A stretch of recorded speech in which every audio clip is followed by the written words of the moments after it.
James Carter had always been the kind of person who didn't mind getting his hands dirty. In a world where everything was automated and polished, he found comfort in the greasy smell of machines and the hum of old engines. He worked as a mechanic in a small, run-down garage on the edge of the city. People barely noticed the place. To most, it was just a spot to leave their broken cars or machinery. But for James, it was home. One cold afternoon, while he was cleaning up the back lot, he noticed something strange sticking out from under a pile of discarded parts. It was a gleam, a flash of something metallic. Curiosity got the better of him, and he quickly walked over to investigate. As he pushed the scrap metal aside, his hands froze when they touched something solid, something that felt unusually smooth. He pulled away the last layer of debris to reveal what looked like an old sword, its blade dark but clearly sharp, with intricate markings running down its length. I'd never seen anything like it. It was unlike any weapon he'd ever come across in the city, and it didn't look like something that belonged in a junkyard. The handle was worn but sturdy, wrapped in what looked like leather that had been weathered by time. James didn't know why, but he couldn't let it go. He felt drawn to it, as though it had been waiting for him. With a careful grip, he pulled the sword from the earth, lifting it as if it was lighter than air. As soon as his fingers closed around the handle, something strange happened. A rush of warmth flooded his body. It wasn't painful, but it was strong, almost overwhelming.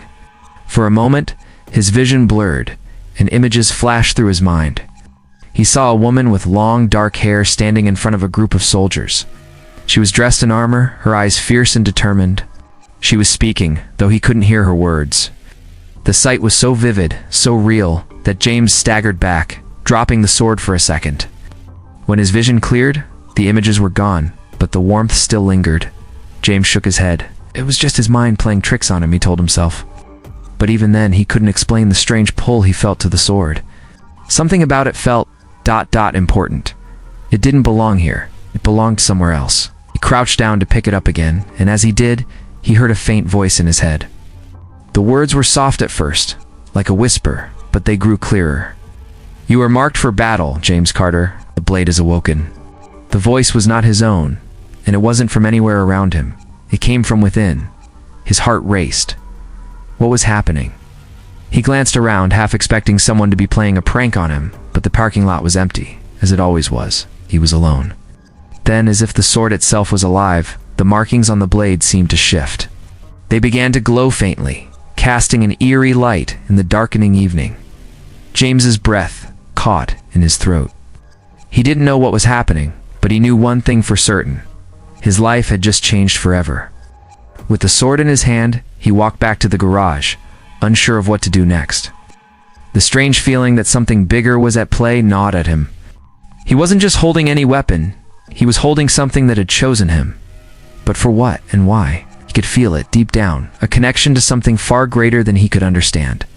The world outside his small garage seemed far away, as if his reality had shifted.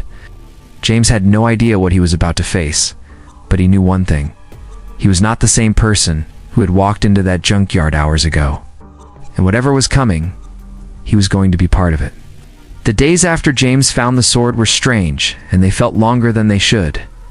He couldn't explain why, but everything seemed different. The world around him, the people he knew, even the air felt heavier. He spent hours at the garage trying to ignore the sword lying under the workbench, but he couldn't. It kept calling to him, like a voice in the back of his mind, reminding him that he was no longer just a mechanic. One night, unable to sleep, he took the sword in his hands again. It felt familiar, as if it had always belonged there. The warmth, the energy, it was still there. Nice. And as soon as he touched the blade, a new image appeared in his mind. This time, it was clearer. The woman from before, the one with the dark hair and fierce eyes, stood in a grand hall. She was surrounded by soldiers, all dressed in heavy armor. She was different now, more powerful, more alive. She looked directly at James, as if she could see him. "You are ready, James Carter," the woman said, her voice deep and filled with authority. "The time has come." He blinked, and the vision disappeared, leaving him standing in the dim light of the garage, holding the sword in his hands. The voice was gone, but the words echoed in his mind. He didn't know what it meant, but it was clear now. The sword wasn't just a relic, it was a key to something bigger. The next morning, James decided he couldn't ignore it anymore. He had to find answers. He needed to know who this woman was, why she had appeared in his mind, and what the sword had to do with everything. He wasn't the kind of guy to go looking for trouble, but something told him that trouble was already looking for him. He walked to the library, the only place he thought he might find something. There were books about history, war, and old legends, but nothing that seemed to connect to the visions he was having. That was until he stumbled upon an old, dusty book buried in the back of a shelf. It was a history book, but it wasn't like any he'd seen before. The pages were worn, the cover faded, and the title was barely readable. Still, something about it felt right. He opened it carefully, scanning the pages until a particular passage caught his eye. It spoke of a queen, a powerful leader named Eleanor, who had led her people through dark times. The book described her as strong, wise, and unyielding in battle. There was a picture of her, the same woman James had seen in his visions. She had the same dark eyes, the same look of determination. As he read, he discovered that Eleanor's kingdom had fallen to an enemy led by a ruthless general. She had led a group of rebels, fighting to protect her people and reclaim her land. But she had vanished after a final battle, leaving only stories behind. The book suggested that her sword, a legendary weapon, had been lost in time, just like her. The connection hit James like a jolt. The sword he had found it wasn't just a random weapon. It was Eleanor's. Somehow, it had been passed down through history, waiting for the right person to find it. And that person was him. James felt a chill run down his spine. The weight of it all began to settle on his shoulders. He wasn't just holding a sword. He was holding the key to a lost history. A history that had come back to life through him. That night, when he returned to the garage, the sword seemed to glow brighter than before. He felt it again, the warmth, the pull, like it was calling him to do something. The images returned, clearer than ever. This time, Eleanor was standing in front of him. Not in a dream or vision, but in his mind. She was speaking directly to him. "You are not just a mechanic, James Carter," her voice rang out, firm and full of command. "You have been chosen to carry on my fight. The enemy is still out there, and they are coming. You must prepare." James stared at the sword in his hands. He was no longer just a man with an ordinary job. He was part of something bigger, something far more dangerous than he could have imagined. The enemy Eleanor had spoken of was real, and they were coming. Could feel it in his bones. With that realization, James knew he couldn't turn back. The sword, the visions. The strange connection to Eleanor, it was all part of something much larger than his life as a mechanic. He had a purpose now, and that purpose would lead him into a war he wasn't ready for. But he had no choice. The battle had already begun, and James Carter was going to be part of it. The days after James had discovered the sword were filled with strange feelings. He couldn't shake the thought that something was coming. Something big. The more he learned about the sword and its past, the more he felt the weight of responsibility. It was like a part of him was now connected to a bigger story, one that stretched far beyond his small world as a mechanic. One evening, while James was in the garage, he felt a strange pull. It wasn't just the sword calling to him, it was something else, something deep inside him. He knew that the time to act was approaching. Couldn't just sit around anymore, waiting for answers. He had to move forward. But where could he go? What was he supposed to do with this new power, this new purpose? James spent hours searching through the library for more information on Queen Eleanor. He found nothing new. The history books didn't have any details about her final years, or what happened to her after she disappeared. It was like she had been erased from time. The more he looked, the more he realized that no one had ever mentioned what became of the enemies she had fought. Who were they, and what did they want? One evening, as he was closing up the garage, James heard a knock at the door. He turned, surprised to see a young woman standing there. She was tall, with dark brown hair and eyes that held a sense of urgency. Her face was serious, but there was something familiar about her, though he couldn't place it. "I've been looking for you," she said, her voice steady but strained. "You're James Carter, aren't you?" James nodded. "Yeah, that's me. Who are you?" "My name is Lily Matthews," she said, stepping inside. "I've been sent to find you. It's about the sword. We need to talk." James froze. The sword. He had no idea how anyone could know about it. But there she was, standing in front of him, speaking about it like it was common knowledge. "How do you know about the sword?" he asked, his voice filled with suspicion. "I know because I've seen it before," Lily replied. "It's part of an old legend. A legend that ties directly to the enemy we are about to face. And you, James, are part of that legend now." James didn't know what to think. His mind was racing. He hadn't told anyone about the sword. How could she know about it? How could she know about him? "I'm not sure what you mean," James said, his hand subconsciously reaching for the sword under the bench. "I don't even know what I'm supposed to do with this." Lily's eyes softened. "I know this is hard to understand, but I'm here to help you. The enemy you're about to face is not just some army. It's a force that's been hunting the sword for years. They know its power, and they know you're the one who holds it now." "Who are they?" James asked, his voice growing sharper. "They call themselves the Black Legion," Lily explained. "They've been trying to find the sword for decades, and they won't stop until they get it. They want its power. They want to use it for something terrible. That's why we can't let them have it. That's why you can't just hide away with it." James felt a chill run down his spine. He had suspected something dark was coming, but he had no idea it was this bad. The Black Legion. The name alone made his blood run cold. "So what do I do?" James asked, looking down at the sword in his hands. Lily stepped closer. "You have to join the fight. You have to lead us. No, you're not ready for this, but we don't have a choice. But the Black Legion is already gathering, and if we don't stop them now, it will be too late. You can't fight this battle alone. We need to take the fight to them." James stood still, the weight of her words sinking in. He had never imagined his life would come to this. He had never imagined he would be a part of something this big, something so dangerous. But the sword had chosen him, and now he had no choice but to stand up and fight. "I don't know how to lead anyone," James admitted, his voice low. "I'm just a mechanic. I'm not a soldier." Lily looked at him, her expression firm. "You may not have been a soldier, but you are now. You don't have to do this alone. I'll help you, and so will others who believe in this cause. Together we can stop them." James looked down at the sword again. He didn't feel ready. But deep down, he knew she was right. The fight was coming, and he couldn't hide from it. He had been chosen for something much bigger than himself. "I'll do it," James said finally, his voice steady. "I'll fight." Lily smiled, a look of relief crossing her face. "Good. We don't have much time. We need to move fast." And with that, James's life as a mechanic ended. He wasn't just a man anymore. He was a leader now. A leader in a war that had already begun. There was no turning back. James had no idea what he was stepping into when he agreed to fight. The weight of the sword still felt strange in his hands, but the more he held it, the more it seemed like it was meant to be there. It wasn't just a weapon anymore. It was part of him.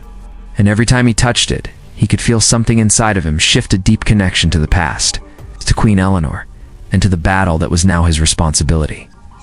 Lily had explained that there were other people who believed in the cause. They were a small group, hidden from the eyes of the Black Legion, but they were skilled and determined. As soon as James agreed to fight, Lily led him to their hideout. It was a simple building on the edge of the city, far from the busy streets and the noise of everyday life. Inside, it was clear that this group had been preparing for something like this for a long time. There were men and women all ready for battle. Some looked older, their faces lined with years of experience, while others were young, their eyes full of nervous energy. But all of them shared the same goal: to stop the Black Legion. "We've been waiting for someone like you," one of the older men said as James entered. His name was John. He was tall, with a deep voice that made him seem even more serious than he already was. "The sword has chosen you, and now we must make sure it doesn't fall into the wrong hands." James nodded, still unsure of what to say. He had always been a loner, used to working alone. But now, surrounded by these people, he felt like he had to live up to something much bigger than himself. Lily took him to the back of the building, where a map of the area was spread out on a table. It showed the city and the surrounding lands, with red circles marking places where the Black Legion had been spotted. "They're moving quickly," she said. "Their army is gathering, and if we don't strike soon, they'll take everything." James looked at the map. It was hard to imagine that such an army was out there ready to attack, but the seriousness in Lily's voice made it clear that this was real. "Where do we start?" James asked. Lily pointed to a spot on the map. "We need to take out one of their key supply lines." They've been building up their forces in secret, but we can disrupt them if we attack here. We'll have to move fast, and we'll need everyone to work together. James felt a knot tighten in his stomach. He had no military experience, no idea how to lead people into a real battle. But the sword felt right in his hand, and he knew that he had no choice but to follow through. As the days passed, the group trained together. James spent hours learning how to fight, how to lead, and how to plan. His confidence grew, but it wasn't easy. There were times when he felt completely out of his depth, when he doubted whether he was truly ready for what was coming. But every time he doubted himself, he would feel the sword's weight, a reminder that he was marked for this. The night before their first mission, James sat alone in the corner of the hideout, staring at the sword. The others were preparing for the fight ahead, but he couldn't shake the feeling that something was about to change. He thought of Eleanor again, of her strong face, her eyes filled with determination. In his heart, he felt that she was with him, guiding him. He didn't know what the future held, but one thing was certain. He couldn't back out now. The Black Legion was out there, and they would stop at nothing to get what they wanted. James had made a promise when he picked up the sword, and now he had to keep it. Lily found him in the corner, her face serious. "Are you ready for this?" she asked. James stood up, gripping the sword tightly. "I don't know," he said honestly, "but I have to try." Lily nodded, understanding in her eyes. "We all feel that way, but we're in this together. You're not alone in this fight." With that, the two of them joined the others. They had a plan to follow and a mission to complete. The Black Legion might be powerful, but they weren't invincible. Together they could stop them. As they prepared to leave, James looked down at the sword once more. It was more than just a weapon. It was his destiny. The battle was about to begin, and whether he was ready or not, he knew that he couldn't back down. The sword had chosen him. He would fight for everything it represented. And so, with the sword in his hand and a team at his back, James Carter stepped into the unknown, ready to face the enemy and the war that had been waiting for him. The night was quiet as James and the group of rebels prepared for their first strike. It was the calm before the storm. Air was thick with tension. Everyone knew what was at stake. If they failed, the Black Legion would only grow stronger. This was their one chance to make a difference. Lily stood beside James, her face focused. She had led this group for a long time, and now she was trusting him to take the lead. James still felt the weight of responsibility pressing down on him, but the sword in his hand felt more natural than it ever had before. He could feel its power, its purpose, and it gave him strength. "Are you ready?" Lily asked, looking at him. James took a deep breath and nodded. "I have to be." They moved out in the dark, the city streets empty and silent. The plan was simple. Disrupt the Black Legion's supply line and cut off their resources. The group moved quickly, sticking to the shadows, staying out of sight. It was a dangerous mission. One mistake could mean death, but they couldn't afford to fail. James walked at the front of the group, his hand tightly clutching the sword. He didn't know exactly how he had become the one leading, but he knew he couldn't back down. The people around him trusted him, they needed him, and he wasn't going to let them down. When they reached the enemy's supply depot, they found it guarded by a small group of soldiers. The rebels took their positions, and Lily signaled to James. It was time to move. James stepped forward, holding the sword with both hands. The moment he raised it, a strange feeling washed over him. It was like the sword was alive and it was guiding him. The vision of Queen Eleanor appeared again, this time clearer than ever. She stood tall in front of him, her eyes full of determination. "You are ready, James," she said. "Strike true." The sword glowed faintly in his grip. Without thinking, James charged forward. The first soldier didn't even see him coming. With a swift movement, James knocked him down. The other guards reacted quickly, but James was faster. The sword moved almost of its own accord, cutting through the air with deadly precision. Lily and the others followed, engaging the remaining soldiers. The sound of battle filled the air, but James didn't hear it. He was focused, his mind on the fight. The sword felt like an extension of his body, each strike more natural than the last. It was as if he had been born to wield it. The fight was over in minutes. The rebels had taken down the guards and the supply depot was theirs. James stood over the fallen soldiers, breathing heavily. His heart was racing, but the adrenaline was fading. replaced by a strange calm. They had won. Lily walked up to him, a smile on her face. "You did it," she said. "It led us. You're not the same man who picked up that sword? You found your place." James looked down at the sword in his hands. It was still glowing faintly, as if it recognized the victory. But he knew this was just the beginning. There was still much more to do. The Black Legion wasn't finished, and neither were they.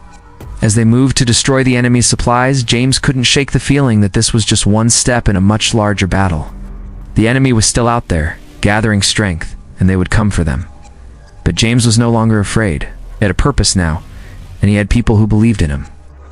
After the mission, as they made their way back to the hideout, James found a quiet spot to sit. He wanted a moment to think, to let everything sink in. He had fought for the first time, and he had won. But the weight of what lay ahead was still heavy on his mind. Lily joined him after a while, sitting down next to him. "You did well tonight," she said quietly. James nodded, but there was something in his eyes, a question. "Do you think we can really win this war, Lily?" Lily didn't answer right away. She looked at the sky above them, where the stars were beginning to fade with the coming dawn. "I don't know," she said honestly, "but we have to try. And with you leading us, I think we have a chance." James looked down at the sword again. It had chosen him, but now he was choosing to fight. The war wasn't over, and there would be many more battles ahead. But James wasn't the same person who had walked into that garage months ago. He was a leader now, a fighter, and someone who would never back down. "I'll fight," James said, his voice steady. "We'll fight, together." And so the war against the Black Legion continued. James and his group of rebels fought on, taking every victory as it came, knowing that their battle was far from over. But no matter how difficult the journey ahead might be, James knew one thing for sure. He was ready to face it, with the sword and his people at his side.